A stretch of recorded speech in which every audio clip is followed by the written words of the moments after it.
Verano de 1942. Un tren de carga se detiene en una pequeña estación en medio del bosque polaco.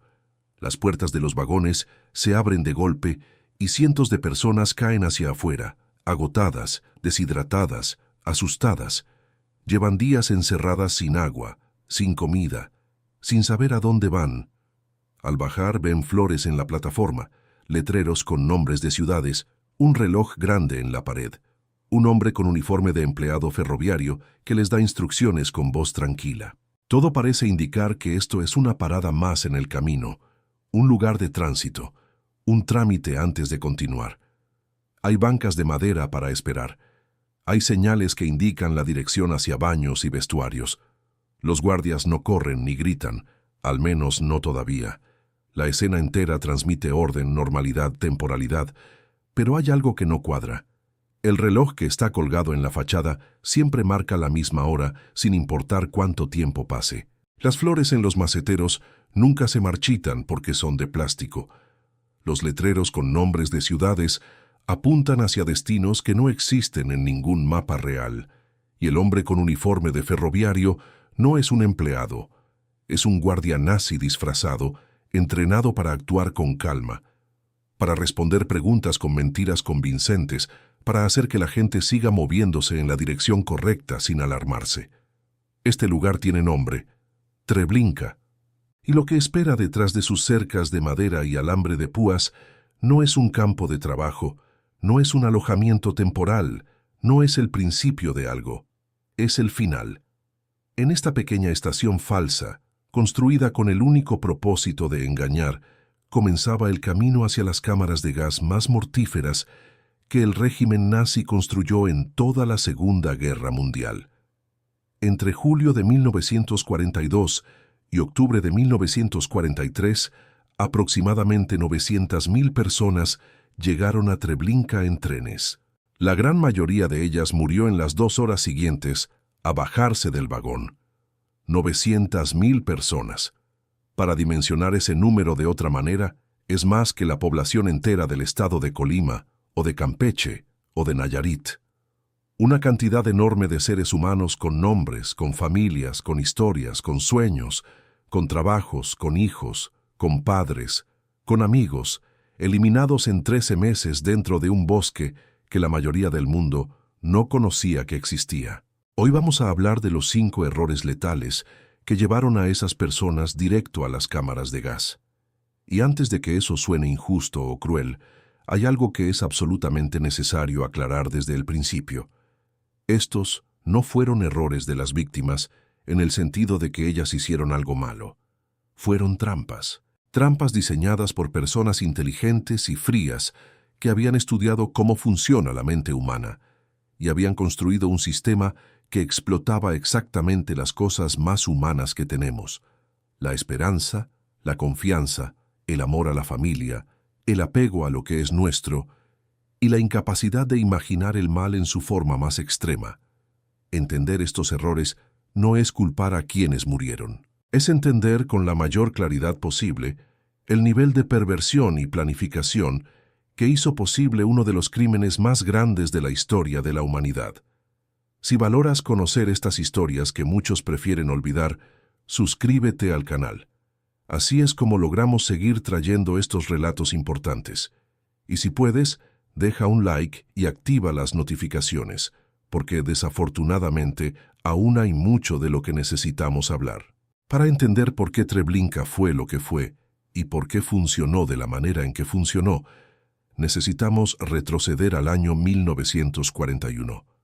En ese momento, la Alemania nazi había invadido Polonia y controlaba un inmenso territorio al que llamaban el Gobierno General.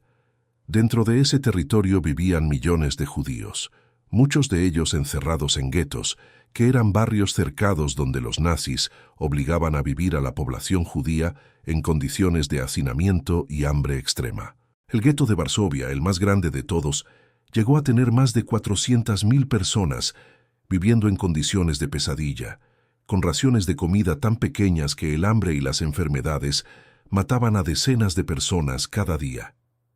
En noviembre de 1941, Los nazis ya habían construido un primer campo en la región de Treblinka, pero ese campo era de trabajo forzado, donde judíos y polacos trabajaban en una cantera. Las condiciones eran brutales y muchos morían, pero no era un campo de exterminio. Eso cambió completamente en 1942. Heinrich Himmler, uno de los hombres más poderosos del régimen nazi después de Adolf Hitler, había dado forma a un plan que no tenía precedente en la historia: eliminar a todos los judíos bajo control alemán de manera sistemática y lo más rápido posible. El plan se llamó Operación Reinhard, en honor a Reinhard Heydrich, uno de los principales arquitectos del Holocausto, que había sido asesinado en Praga en mayo de 1942. Para ejecutar ese plan, los nazis construyeron 3 campos de exterminio en territorio polaco: Belzec, Sobibor y Treblinka. No eran campos de trabajo, no eran prisiones, eran instalaciones diseñadas desde cero, con ingenieros, presupuesto y planificación, con el único propósito de matar a la mayor cantidad de personas posible en el menor tiempo posible. El responsable operativo de la Operación Reinhard era el SS Oberführer Odilo Globoknik, un funcionario austriaco que veía el exterminio como una tarea administrativa más. El hombre que supervisaba directamente los campos era Christian Wirth, un individuo que ya tenía experiencia en matar a gran escala por haber participado en el programa T4, mediante el cual los nazis asesinaban a personas con discapacidades físicas y mentales usando gas venenoso en instalaciones que se hacían pasar por hospitales. El primer comandante de Treblinka fue Irmfried Eberl, médico de profesión, un doctor, un hombre entrenado durante años en la ciencia de curar enfermedades, puesto a cargo de una fábrica de muerte. La construcción del campo comenzó en mayo de 1942, en un bosque a 80 kilómetros al noreste de Varsovia, conectado directamente con la línea de ferrocarril que recorría el norte de Polonia. Los primeros trenes llegaron el 23 de julio de 1942. En ese primer día, los nazis asesinaron aproximadamente a 6.000 personas. Y así comenzó todo. El primer error letal, la primera trampa que llevó a miles de personas directo a las cámaras de gas, fue creer que Treblinka era un campo de tránsito. Esta fue la mentira más grande, más cuidadosamente construida y más efectiva de toda la operación. Desde mucho antes de que los trenes llegaran, los nazis habían trabajado en crear la ilusión de que Treblinka era un lugar normal. Habían construido una estación de ferrocarril falsa con todos los detalles. Una boletería con ventanilla, horarios pintados en la pared con nombres de ciudades reales como Białystok, Brest y Volkovysk, maceteros con flores, bancas de madera para esperar.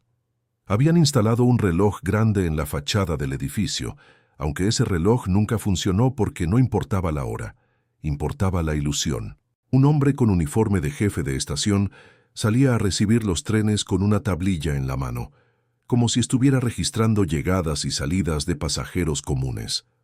Los guardias del primer momento no gritaban ni corrían, se paseaban con calma, dando instrucciones en voz normal. Dejen el equipaje aquí, que después se los regresan. Vayan a ducharse y desinfectarse. Después los llevan a sus alojamientos. Todo sonaba razonable.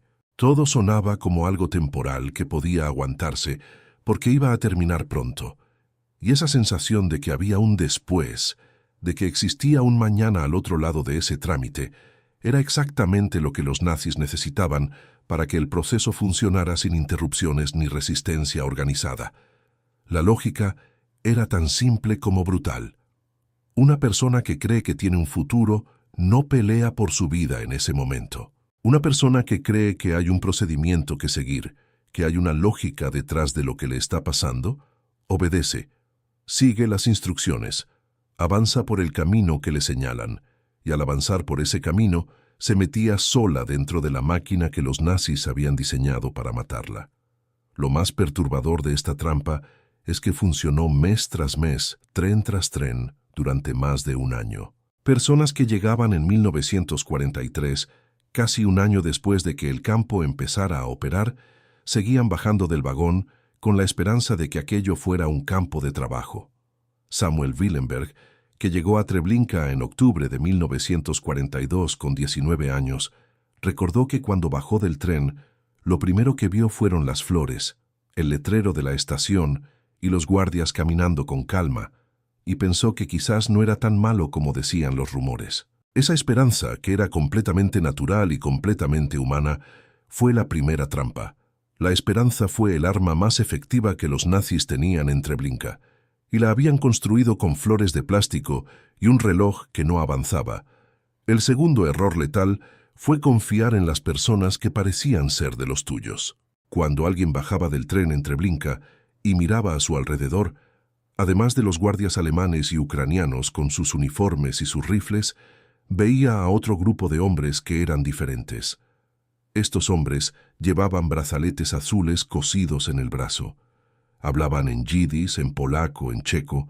Hablaban exactamente los mismos idiomas que las personas que acababan de llegar. Se acercaban a los recién llegados con cara de normalidad. Les ayudaban a cargar las maletas. Les explicaban con voz calmada hacia dónde ir. Les respondían preguntas con tono tranquilo y detallado. Si acabas de pasar 3 o 4 días encerrado en un vagón de ganado sin agua, sin baño, sin saber qué va a pasar, y de repente aparece alguien que habla tu idioma y te dice que todo va a estar bien, que es solo un baño, que el equipaje lo cuidan ellos, ¿qué haces? Le crees. Le crees porque necesitas creerle, porque el miedo que llevas dentro es demasiado grande para cargarlo solo, y cualquier señal de que las cosas no son tan terribles como parecen se convierte en un alivio enorme. Esos hombres con brazalete azul eran parte de lo que los nazis llamaban el Sonderkommando, grupos de prisioneros judíos que habían sido seleccionados para sobrevivir provisionalmente a cambio de facilitar el proceso de exterminio. No lo hacían por voluntad propia, no tenían opción. Si se negaban a cooperar, los ejecutaban en el acto. Si cooperaban, sobrevivían un día más, quizás una semana más, quizás un mes más, sin ninguna certeza de cuánto tiempo les quedaba. Era una de las situaciones más moralmente imposibles que un ser humano puede enfrentar: participar en la destrucción de tu propio pueblo o morir de inmediato. Chill Reichmann, que sobrevivió como Sonderkommando y escribió sus memorias en yidis poco después de la guerra, describió el momento en que se dio cuenta de lo que tendría que hacer. Sintió que quería suicidarse, pero algo dentro de él le decía que aguantara, que sobreviviera para poder contárselo al mundo algún día. Esa fue la razón por la que muchos Sonderkommandos encontraron fuerzas para seguir. La idea de que si morían, la historia de lo que ocurría en Treblinka moriría también con ellos. Pero las personas recién llegadas no sabían nada de esto. Solo veían a hombres que hablaban su idioma, que parecían conocer el campo, que se movían con relativa libertad. Y esa visión generaba una falsa sensación de seguridad que era exactamente lo que los nazis necesitaban. Hay testimonios de miembros del Sonderkommando que en silencio, con gestos apenas perceptibles, intentaron advertir a los recién llegados sobre lo que les esperaba. Una mirada demasiado fija, una pausa antes de señalar el camino, la presión de una mano en el hombro que era un segundo más larga de lo que debía ser. Pero nadie podía entender esas señales porque nadie todavía sabía lo que significaban. La confianza en quienes parecían aliados dentro de aquel lugar aterrador se convertía así en la segunda trampa, tan efectiva como la primera precisamente porque explotaba uno de los instintos más básicos del ser humano: buscar apoyo en quien parece ser de los tuyos cuando estás en peligro. El tercer error letal fue dejarse separar de la familia sin oponer resistencia. Desde el primer momento en que los trenes llegaban a la plataforma de Treblinka, el proceso funcionaba como una máquina diseñada para romper cualquier forma de unión entre las personas. Los guardias comenzaban la separación casi de inmediato, apenas los vagones terminaban de vaciarse. Hombres de un lado, mujeres y niños del otro. La explicación que daban era sencilla y aparentemente lógica. Los hombres iban primero al registro y al baño porque eran más rápidos, las mujeres y los niños después en sus propias instalaciones. Cada grupo tenía su espacio, su propio proceso. Nada de qué preocuparse. Las familias se reunirían del otro lado. Esa explicación era completamente falsa, pero era razonable. Y en un momento de agotamiento extremo, de desorientación total, de miedo que paraliza el pensamiento, una explicación razonable es suficiente para que la mayoría de las personas obedezca. Para los que querían resistirse, para los que se negaban a soltarse de su esposa o de su hijo, la respuesta de los guardias era inmediata. Golpes con porras de madera, patadas, gritos, perros que ladraban y mordían. El espectáculo brutal de lo que le pasaba a quien se resistía servía como advertencia para todos los demás. Si te resistes, te lastiman delante de todos. Si obedeces, el proceso continúa de manera más tranquila. En ese contexto, obedecer parecía la decisión más inteligente, pero obedecer significaba separarse, y separarse significaba quedarse solo frente a algo que no se podía entender ni enfrentar en solitario.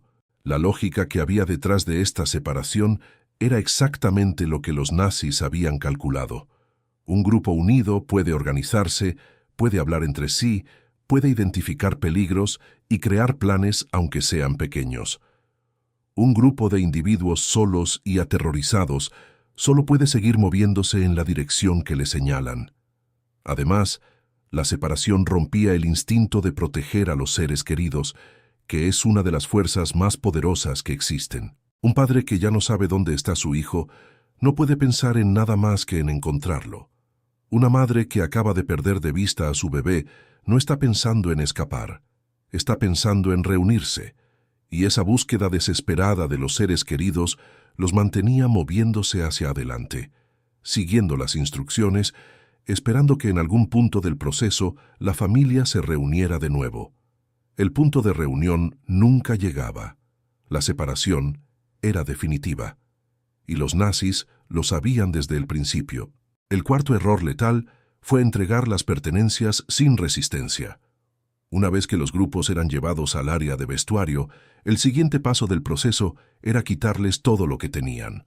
La ropa, los zapatos, las maletas, el dinero, los documentos de identidad, las joyas, todo. La explicación seguía siendo la misma. Es para el baño, es para la desinfección, todo se guarda, todo se identifica, todo se les regresa después. Y para hacer esa mentira todavía más convincente, en muchos casos los guardias entregaban pequeños papeles con números, recibos, como si aquello fuera el guardarropa de un hotel o de un teatro donde dejas tu abrigo y te dan un número para recogerlo al salir.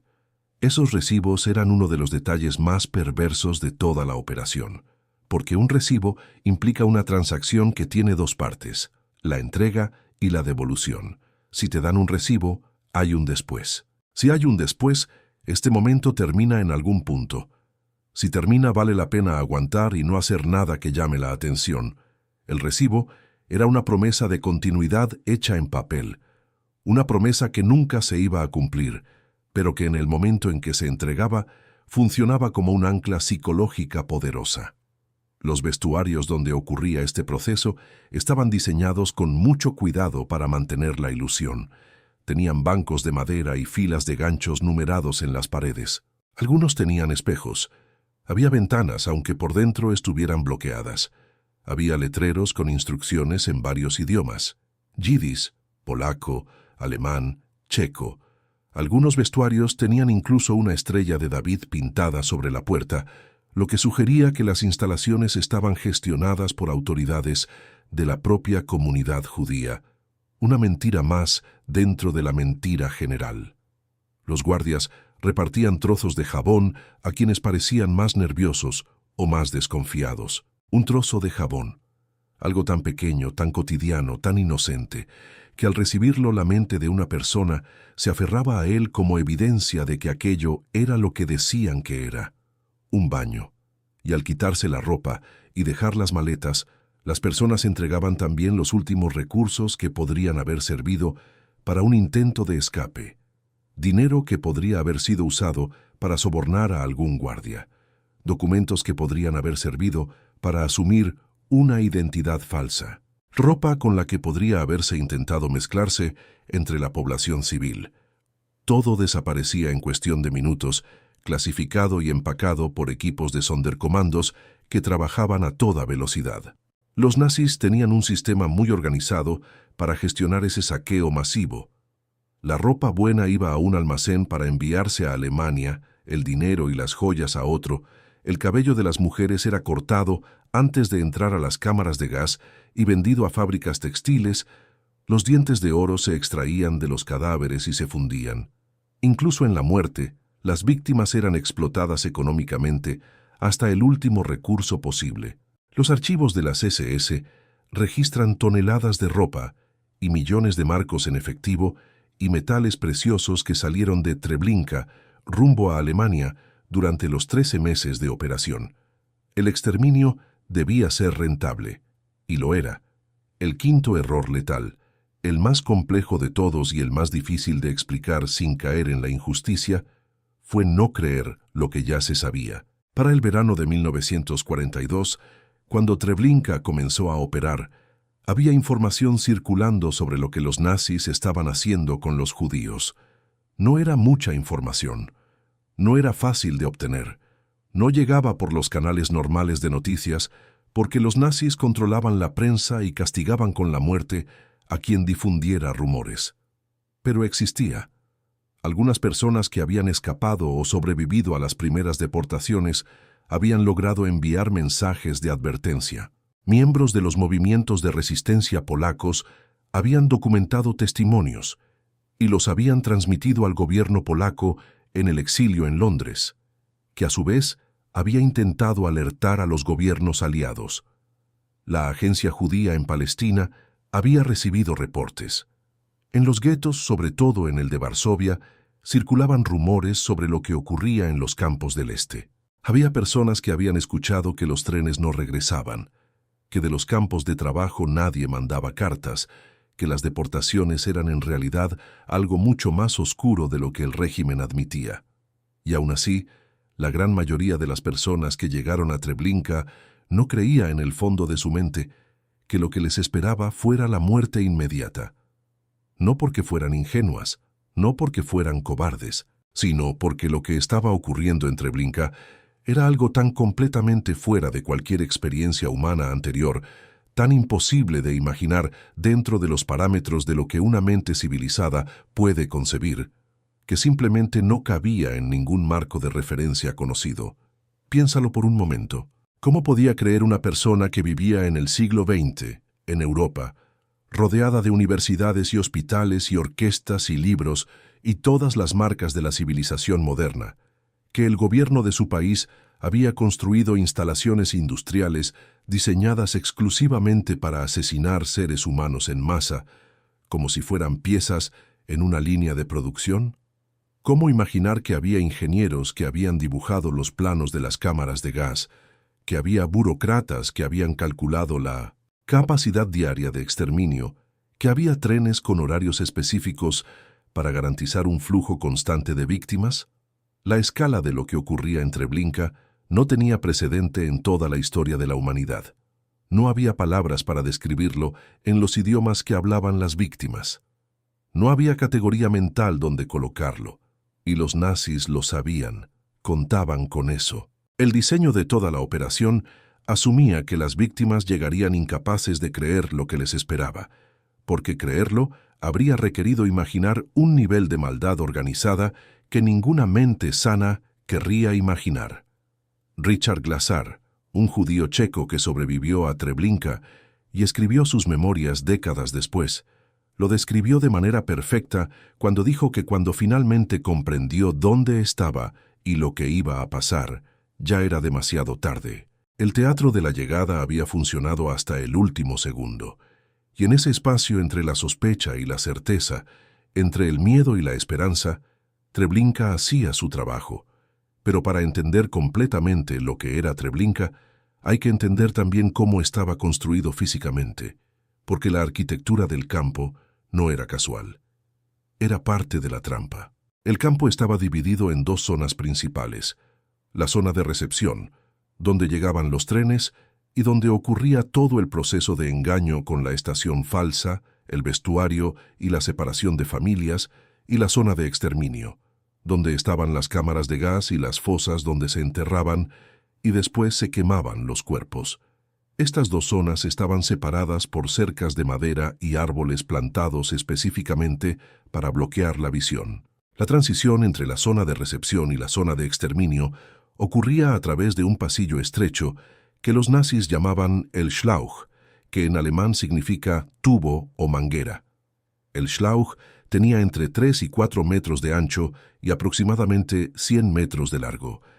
Sus paredes eran cercas de madera y alambre de púas, entretejidas con ramas de pino que se reponían constantemente para mantener un camuflaje denso. Desde arriba, desde una avioneta o un helicóptero, la zona parecía un bosque normal. Nadie podía ver hacia los lados. Nadie podía ver lo que había al final del camino hasta que ya estaba dentro. El diseño curvado del Schlauch, que hacía una ligera vuelta antes de llegar a las cámaras de gas, era intencional. Impedía que las personas pudieran ver su destino final hasta que era físicamente imposible retroceder o escapar. Era un embudo, y una vez que entrabas en él, la única dirección posible era hacia adelante. En el extremo final del Schlauch estaban las cámaras de gas. Las primeras 3 cámaras se construyeron en madera y podían albergar aproximadamente 200 personas cada una cuando se llenaban al máximo. En septiembre de 1942, cuando el volumen de trenes aumentó de manera drástica como consecuencia de la liquidación del gueto de Varsovia, esas 3 cámaras resultaron insuficientes. Los nazis las demolieron y construyeron 10 cámaras nuevas en ladrillo y cemento, cada una con capacidad para aproximadamente 700 personas. Con ese nuevo sistema, Treblinka podía matar a cerca de 4.000 personas simultáneamente.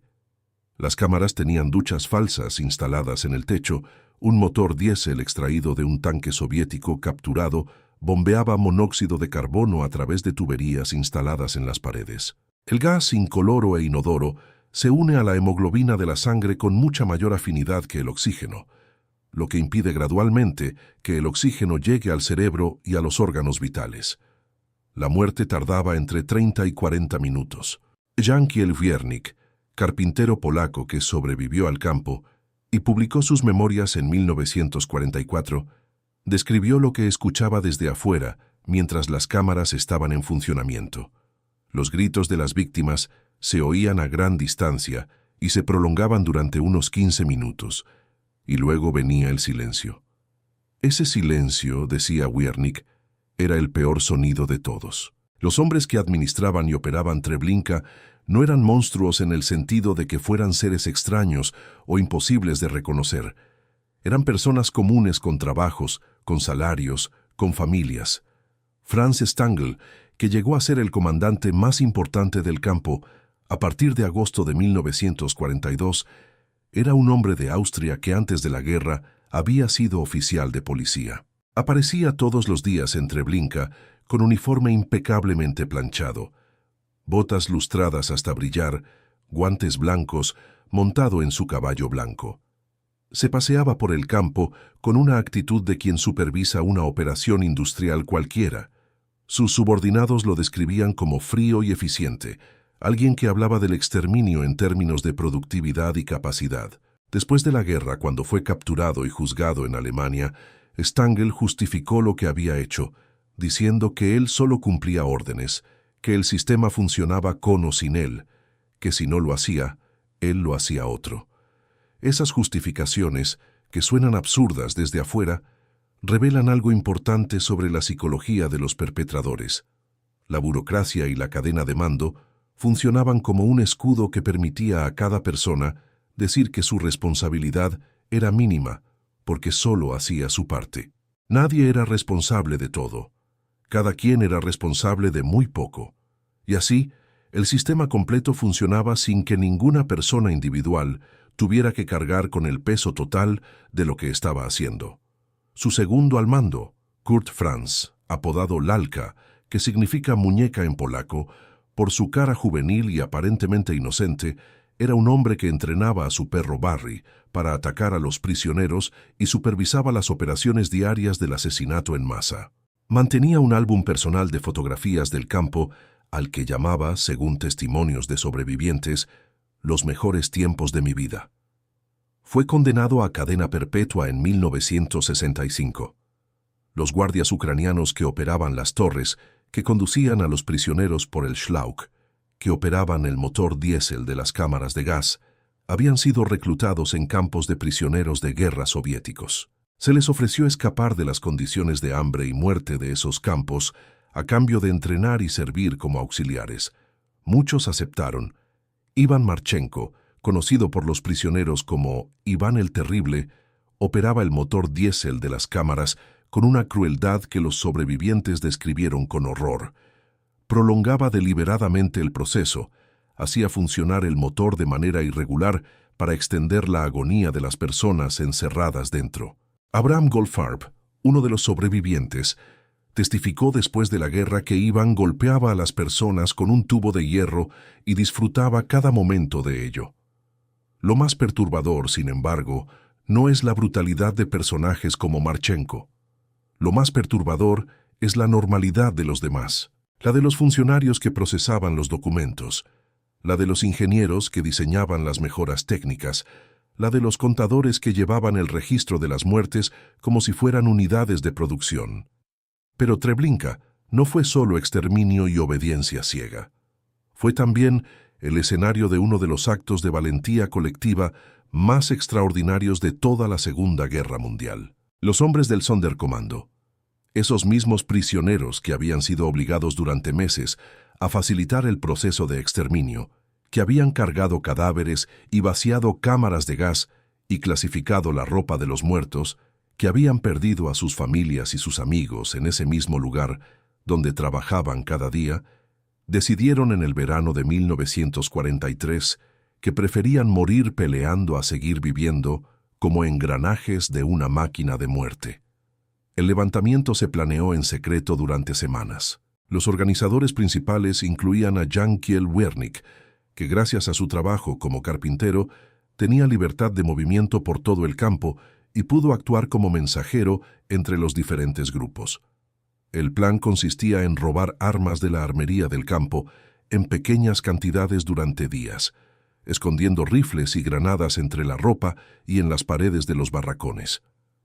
Se estableció una señal de inicio, un disparo a una hora específica del 2 de agosto de 1943. Esa mañana, con una mezcla de miedo, adrenalina y determinación que solo puede entender quien ha estado en una situación de desesperación total, los prisioneros ejecutaron el plan. Prendieron fuego a varios edificios del campo usando gasolina que habían robado de los depósitos de los guardias. Se apoderaron de las armas que habían escondido. Se enfrentaron a los guardias con los pocos recursos que tenían. Empujaron hacia las cercas. Cortaron el alambre de púas con herramientas robadas. Y corrieron. Corrieron hacia el bosque que los rodeaba. Los nazis respondieron con perros, ametralladoras y refuerzos traídos de fuera en cuestión de minutos. El caos fue violento y breve. La mayoría de los que saltaron las cercas fue capturada en los días siguientes y ejecutada. Pero algunos llegaron al bosque. Algunos se perdieron entre los árboles. Algunos sobrevivieron la guerra. De los aproximadamente 840 prisioneros que había en el campo ese día, solo unos 200 lograron saltar las cercas, y de esos, no más de 40 o 50 sobrevivieron hasta el final de la guerra. Pero esos pocos se convirtieron en algo invaluable: testigos, la única fuente de información directa sobre lo que había ocurrido dentro de Treblinka. Después del levantamiento, los nazis aceleraron el proceso de cerrar el campo y borrar todas las evidencias. En noviembre de 1943, todas las estructuras fueron demolidas. Las cámaras de gas, los vestuarios, la estación falsa, los barracones, todo fue destruido y quemado. Los nazis desenterraron las fosas comunes donde habían enterrado a las víctimas de los primeros meses. Quemaron los huesos y dispersaron las cenizas. Sembraron el terreno con lupinos. Construyeron una granja encima de donde habían estado las cámaras de gas. Pusieron a un hombre ucraniano a vivir ahí como si fuera un agricultor normal. Cuando terminaron, el lugar parecía un campo abierto en medio del bosque polaco, como si nunca hubiera habido nada ahí. Casi lo lograron. Durante décadas después de la guerra, Treblinka fue mucho menos conocido que Auschwitz. No había ruinas que visitar, no había barracones que fotografiar, Solo había un terreno abierto donde casi 1 millón de personas habían encontrado la muerte y donde ahora crecía la hierba como si nada. La reconstrucción histórica de lo que ocurrió en Treblinka dependió casi completamente de los testimonios de los sobrevivientes del levantamiento. Jankiel Wernick publicó sus memorias, Un año en Treblinka, ya en 1944, mientras la guerra aún continuaba. El libro fue recibido con escepticismo por muchos lectores porque describía algo que la imaginación se negaba a aceptar como posible. Samuel Willenberg escribió sus memorias décadas después y dedicó el resto de su vida a crear esculturas en homenaje a los muertos, convirtiéndose en uno de los últimos testigos directos del campo. Chill Reichmann escribió sus memorias en yidis en los meses inmediatamente posteriores a la guerra y las guardó durante décadas porque no encontraba editorial que las publicara. El mundo no estaba listo para escuchar. Richard Glaser, el judío checo que sobrevivió al levantamiento, escribió un libro titulado Trampa con valla verde, que se convirtió en una de las fuentes más detalladas sobre la psicología del engaño en Treblinka. Gracias a estas 4 personas y a los pocos que sobrevivieron junto con ellas, sabemos lo que sabemos. Gracias a ellos, las 900.000 personas que no pudieron contar su propia historia tienen al menos testigos que la cuentan por ellas. Los responsables de Treblinka enfrentaron destinos muy distintos al terminar la guerra. Franz Stangl huyó a Brasil usando documentos falsos conseguidos con ayuda de redes eclesiásticas que en ese momento ayudaban a muchos nazis a escapar de Europa. Vivió durante años en Sao Paulo bajo su propio nombre, trabajando en una fábrica de automóviles, hasta que el cazador de nazis Simon Wiesenthal rastreó su pista y cooperó con las autoridades brasileñas y alemanas para su captura en 1967. Fue extraditado a Alemania, juzgado y condenado a cadena perpetua. Murió en prisión en 1971, poco después de dar una larga entrevista a la periodista Gita Sereni, en la que describió con una indiferencia perturbadora su visión de lo que había hecho en Treblinka. Dijo que cuando llegó al campo la primera vez y vio lo que ocurría, sintió asco, pero siguió, porque el sistema ya existía antes que él y habría seguido existiendo sin él. Kurt Franz fue juzgado en Alemania en 1965 y condenado a cadena perpetua. El álbum de fotografías del campo que había guardado como recuerdo fue usado como evidencia en su juicio. Irmfried Eberl, el primer comandante, murió en 1948 mientras esperaba juicio. La mayoría de los guardias ucranianos que operaron en el campo nunca fueron juzgados. Se perdieron entre la confusión del fin de la guerra y el inicio de la Guerra Fría, cuando los países occidentales tenían otros intereses más urgentes que perseguir a colaboradores de segunda línea. Esa impunidad masiva es parte también de la historia de Treblinka y es una parte que no puede ignorarse.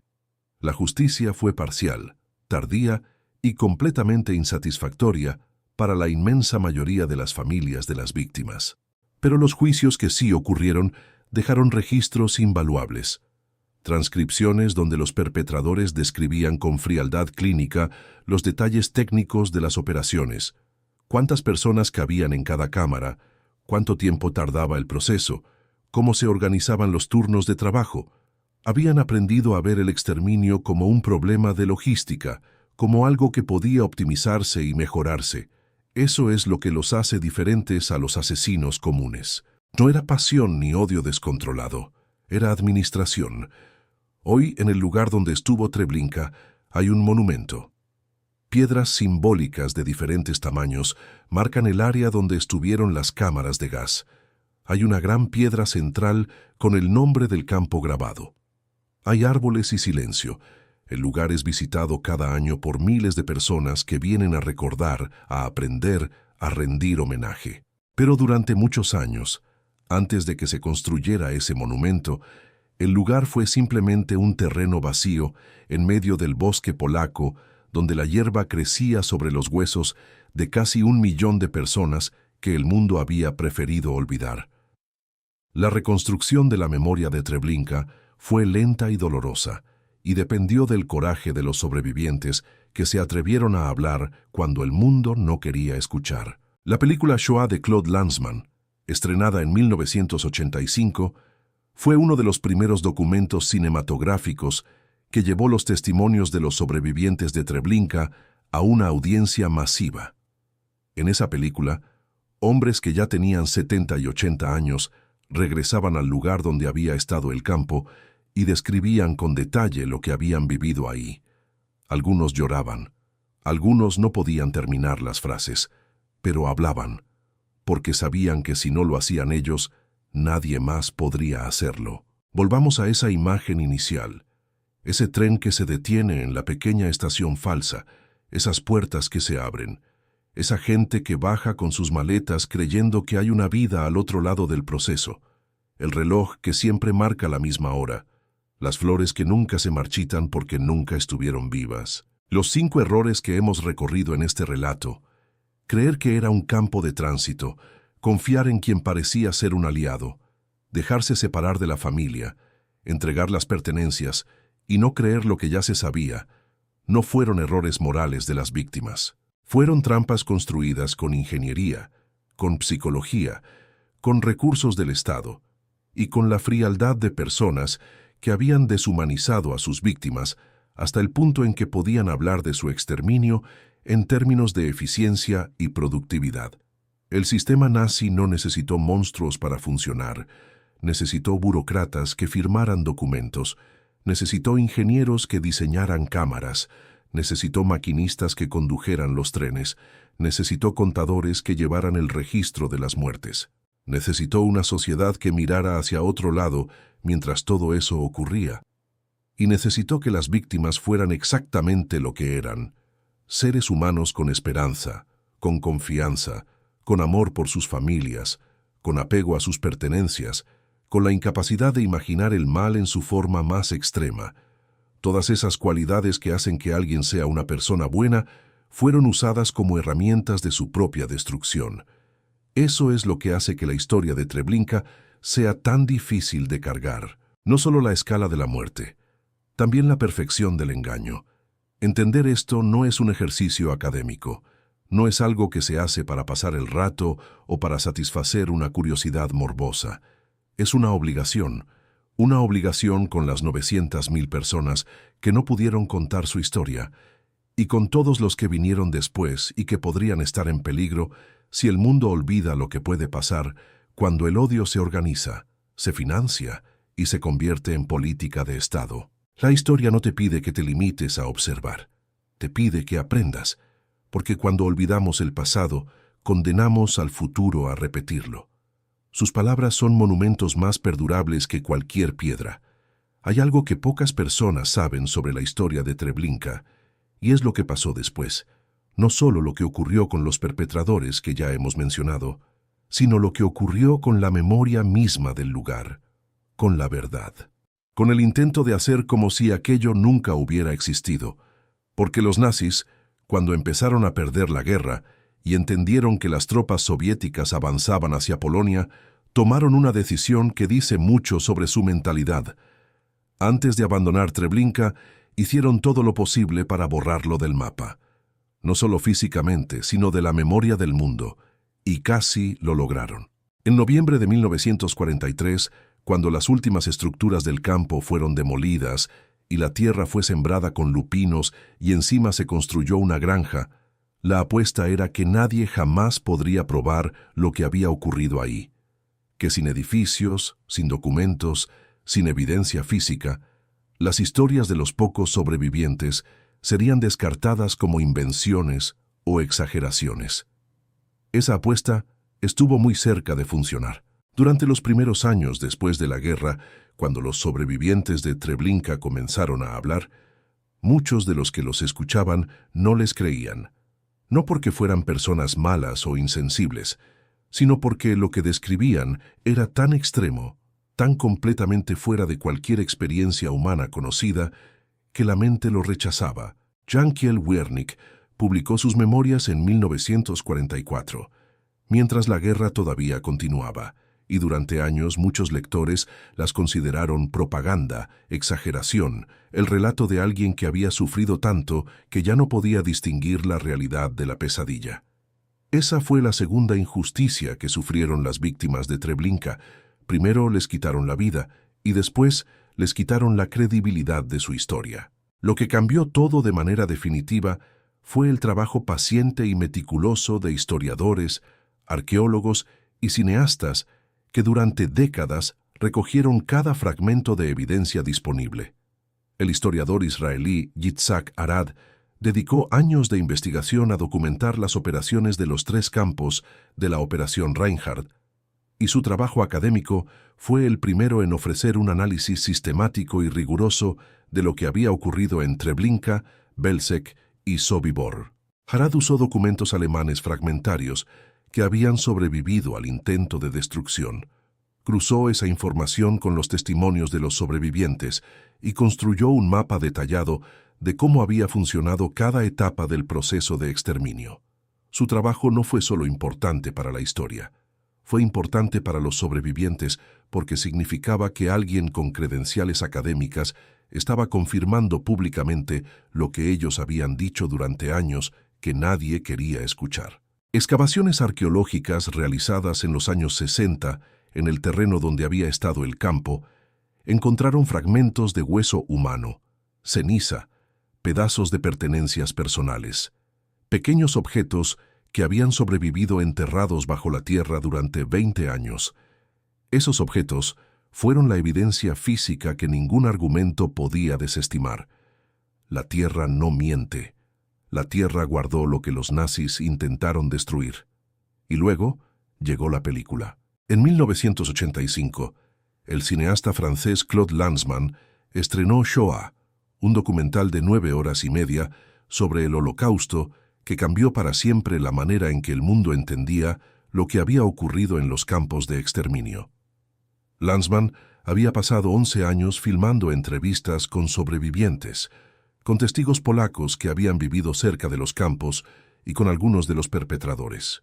Para las secuencias sobre Treblinka, Lanzmann viajó con los sobrevivientes al lugar donde había estado el campo y los filmó ahí, de pie en el terreno donde todo había ocurrido, recordando en voz alta.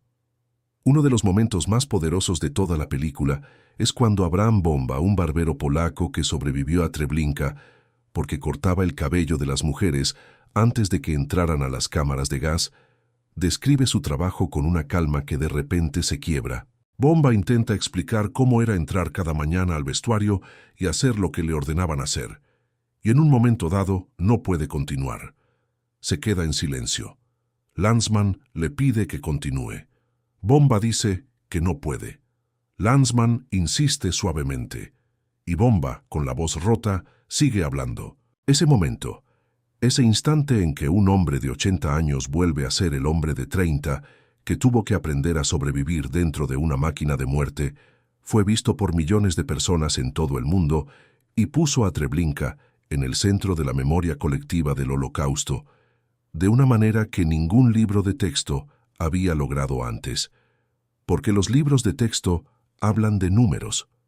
Las películas muestran caras, y una cara que llora es imposible de ignorar. Franz Suchomel, uno de los oficiales de las SS que había servido en Treblinka, fue entrevistado por Lanzmann en secreto, con una cámara oculta, años después de la guerra. Suchomel, que en ese momento era un anciano que vivía en Alemania como si nada, habló con una frialdad aterradora sobre los detalles de las operaciones del campo. Describió el Schlauch, el pasillo hacia las cámaras de gas, con la misma actitud con que un ingeniero de fábricas podría describir una línea de producción. Explicó cómo funcionaban las cámaras, cuánto tiempo tardaba el proceso, cómo se organizaban los grupos, y en un momento dado, Suchomel le cantó a Lanzmann el himno que los nazis obligaban a los Sonderkommandos de Treblinka a cantar mientras trabajaban. Un himno alegre, casi marcial, con letras sobre trabajar con alegría y mirar hacia el futuro. Los Sonderkommandos que cargaban cadáveres y vaciaban cámaras de gas tenían que cantar ese himno. Suchomel lo recordaba con exactitud décadas después. Esa imagen, La de un hombre viejo cantando en una cocina alemana el himno de la fábrica de muerte donde había trabajado es quizás una de las cosas más perturbadoras que el cine documental ha capturado jamás. Hay otra dimensión de la historia de Treblinka que rara vez se menciona y que merece atención, la de los polacos que vivían cerca del campo. Los campesinos de los pueblos alrededor de Treblinka sabían que algo ocurría en ese bosque. El olor a muerte llegaba hasta sus casas en los días de viento. Los trenes pasaban cargados de personas y regresaban vacíos. Los rumores circulaban. Algunos vecinos locales intentaron ayudar a algunos de los fugitivos del levantamiento de agosto de 1943, escondiéndolos dándoles ropa y comida. Otros los entregaron a los alemanes por miedo, por dinero o por los dos motivos a la vez. Polonia bajo ocupación nazi era un lugar donde ayudar a un judío podía significar la muerte para toda la familia. Las leyes nazis establecían la pena de muerte no solo para quien escondiera a un judío, sino para todos los miembros de su hogar. Eso no justifica a quienes eligieron delatar, pero ayuda a entender el contexto en que esas decisiones se tomaban. La historia de las comunidades polacas alrededor de Treblinka es una historia difícil, llena de matices, de complicidad y de heroísmo en proporciones distintas según cada persona y cada circunstancia. Lo que es importante entender es que el exterminio masivo no ocurre en el vacío. Ocurre en medio de sociedades donde hay personas que miran hacia otro lado, personas que se benefician, personas que resisten en silencio y personas que se juegan la vida para hacer lo correcto. Todas esas personas existen siempre. Lo que determina el resultado final es cuál de esos grupos es más numeroso y más poderoso. Todo lo que ocurrió en Treblinka, todo el mecanismo de engaño y exterminio que hemos descrito en este relato, fue posible porque detrás había años de algo que comenzó de manera mucho más silenciosa, la deshumanización sistemática de un grupo de personas. Los nazis no construyeron Treblinka de la noche a la mañana. Primero pasaron años describiendo a los judíos como una amenaza, como un elemento inferior, como algo que no merecía el mismo trato que el resto de la humanidad. Primero vinieron las leyes que les quitaron los derechos ciudadanos. Después, los letreros en los negocios que decían que no atendían a judíos. Después, la obligación de llevar una estrella amarilla cosida en la ropa para ser identificados en la calle. Después, los guetos. Cada paso era un poco más extremo que el anterior.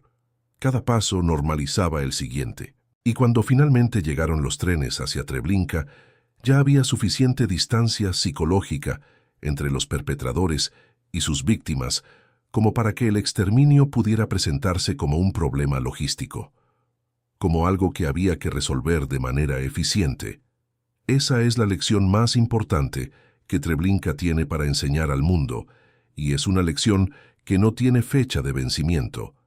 El genocidio no comienza con las cámaras de gas, comienza con el lenguaje. Comienza cuando las personas empiezan a hablar de otros grupos humanos como si fueran menos que humanos, como si sus vidas valieran menos, como si sus sufrimientos importaran menos. Comienza cuando una sociedad acepta esa idea sin cuestionarla. Y desde ese punto, el camino hacia algo parecido a Treblinka no es inevitable, pero se vuelve posible. Se vuelve imaginable. Y lo imaginable, como la historia demuestra, puede convertirse en real. Samuel Willenberg murió en Israel en febrero de 2016, a los 93 años de edad. Fue el último sobreviviente conocido del levantamiento de Treblinka. Hasta el final de su vida siguió esculpiendo, siguió hablando con estudiantes, siguió viajando para testificar. Cuando murió, muchas personas en todo el mundo sintieron que algo único e irreemplazable había desaparecido. El último eslabón vivo entre el presente y lo que ocurrió en ese bosque polaco 80 años atrás. Pero Willenberg, como todos los sobrevivientes que dedicaron sus vidas a hablar, dejó algo detrás. Dejó palabras escritas, dejó entrevistas grabadas, dejó esculturas, dejó la prueba de que incluso dentro de la peor oscuridad que la humanidad ha producido, hubo personas que eligieron resistir, que eligieron sobrevivir para contar, que eligieron convertir su dolor en memoria y su memoria en advertencia. Esa elección, esa decisión de hablar cuando hubiera sido mucho más fácil callarse, es la razón por la que hoy podemos saber lo que ocurrió en Treblinka. Es la razón por la que este relato es posible. Y es la razón por la que tenemos la obligación de escuchar, de aprender y de no dejar que el olvido haga por el tiempo lo que los nazis no pudieron hacer con sus palas y sus fósforos. Mientras recordemos, no habrán muerto en vano.